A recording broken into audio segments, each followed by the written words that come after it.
కదా అంత దేశం గురించి ఉంది. చాలా చాలా బాగుంది. నేనైతే చాలా ఎగ్జైట్ ఫీల్ అయ్యా. నాకు నచ్చింది చాలా. అందరూ హ్యాపీ.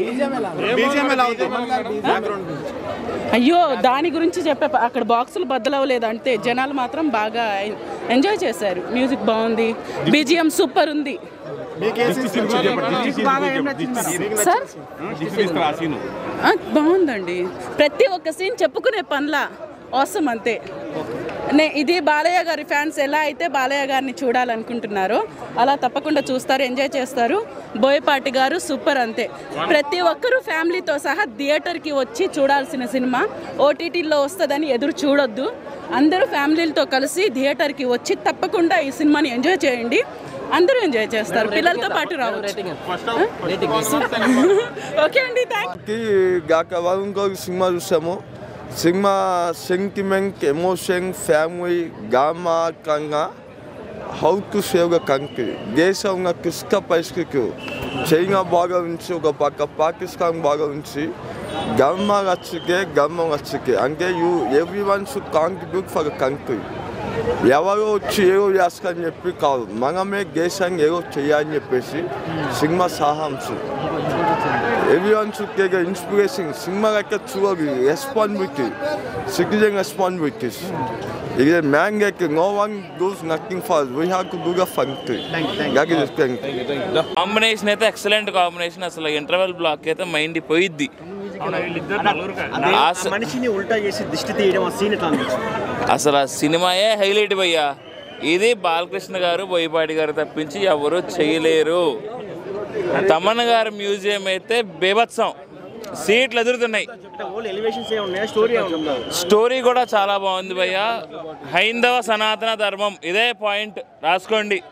హైందవ సనాతన ధర్మం చాలా బాగుంది. సినిమా చాలా బాగుంది. మనకి బాలకృష్ణ గారు, బోయపాటి గారు తప్పించి ఎవరు ఈ సినిమా చేయలేరు, తీయలేరు. ఎక్సలెంట్గా ఉంది భయ్యా, చాలా బాగుంది. ఆది పినిశెట్టి గారి యాక్టింగ్ కూడా బాగుంది. బాలయ్య గారి యాక్టింగ్ అయితే చింపి చాటే భయ్యా. ఈజీగా అయితే 400 to 500 crores ఈజీగా కొట్టిద్ది. Not only Telugu, all languages తీసుకోండి. ఎందుకంటే మనకి ఎందుకు అంటే ఓన్లీ మన తెలుగు అని చెప్పడానికి కాదు, కానీ మనకి ఎలాగో 4 లాంగ్వేజెస్లో రిలీజ్ అయింది. 4 లాంగ్వేజెస్లో కూడా ఆల్ ఓవర్ ఇండియా కూడా మనకి ఆదరణ దొక్కుతుంది సినిమాకి. అయితే బాహుబలి బ్రేక్ అయితే లేదో తెలియదు, కానీ సనాతన ధర్మం మీద అయితే మటు చాలా బాగా వెళ్తుంది మూవీ. ఎక్సలెంట్ ఉంది. చాలా యాక్టివ్గా ఉంది. హైలైట్ పాయింట్స్ అంటే ఏం చెప్తారు? హైలైట్ పాయింట్స్ అయితే యాక్షన్ అండ్ బాలకృష్ణ యాక్షన్ చాలా బాగుంది. అండ్ ట్రెడిషన్ గురించి, మన కల్చర్ గురించి చాలా బాగా ఎక్స్ప్లెయిన్ చేస్తారు. డైలాగ్ డెలివరీ బాలయ్య బాబు గారు అంటే మనం డైలాగ్స్ ముందుగా సో ఎట్లా అనిపించింది? లుక్స్ కావచ్చు, ఎక్సలెంట్గా ఉంది. సౌండ్, మ్యూజిక్ అంతా కూడా ఎక్సలెంట్, చాలా బాగా చేస్తారు. సో ఇట్లాంటి సినిమాలు మళ్ళీ ఎవరైనా చేస్తారనుకుంటారా బాలయ్య బాబు గారు? బాలయ్య తప్ప ఎవరు చేయలేరు అనుకుంటున్నా నేను. జై బాలయ్య. ఓకే ఎంట్రీ బాలయ్య బాబు ఉన్న ప్రతి సీన్ పండిందన్న. అండ్ మెయిన్గా యాక్షన్ సీక్వెన్స్ అయితే చాలా బాగుంది. అండ్ ఫస్ట్ పార్ట్కి సెకండ్ పార్ట్కి ఏంటంటే యాజ్ యూజువల్గా తమన్నా బీజిఎం చింపేశాడు రెండిట్లో కామన్గా.